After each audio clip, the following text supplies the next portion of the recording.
देश, दिल्ली, ब्रह्मपुरी वार्ड 229। नमस्कार मित्रों, हाल ही में संपन्न हुए लोकसभा चुनाव का परिणाम हम सबके सामने है। इन परिणामों पर चर्चा करना बेमानी है, लेकिन यहाँ मैं एक बात पर चर्चा जरूर करूंगा कि ऐसा अक्सर सुनने में आता है और सुनने में आया है कि चुनाव के दौरान खाड़ी देशों में कार्यरत मुसलमानों को फ्लाइटों में भर भर कर हिंदुस्तान भेजा जाता है ताकि वो अपनी भारी वोटिंग से भाजपा के विजय रथ को रोक सके। और वहीं देश की बहुसंख्यक आबादी हिंदू चुनाव के दौरान वोटिंग के दिन धार्मिक यात्राओं पर निकल जाती है, सैर सपाटे के लिए टूरिस्ट स्पॉट निकल जाती है। और जो हिंदुस्तान में बचे होते हैं वो अपनी जातिवादी क्षेत्रवादी सोच को अपनी छाती से लगाकर दूध पिलाकर उसे अपनी वोटों से पोषित करते हैं।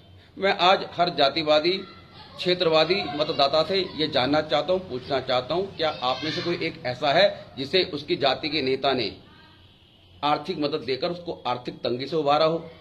अगर नहीं तो फिर क्यों हम इस जातिवादी और क्षेत्रवादी सोच को अपनी छाती से लगाकर दूध पिलाकर इसे पोषित कर रहे हैं?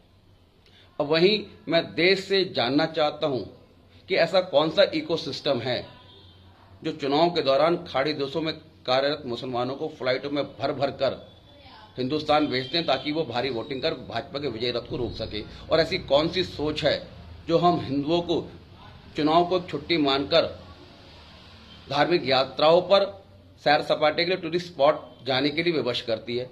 क्या होगा अगर हम चुनाव को अपना लोकतांत्रिक कर्तव्य मानकर, दायित्व मानकर वोटिंग करें और वर्किंग डे में धार्मिक यात्राओं और छुट्टी पर निकले? जब हम धार्मिक यात्राओं पर लाखों रुपए खर्च करते हैं, सैर सपाटे पर लाखों रुपए खर्च करते हैं, तो क्या होगा? 4-6 दिन की छुट्टी का पैसा कट भी जाएगा। तो इस कच्चे लालच में हम एक बड़े उद्देश्य से भटक रहे हैं।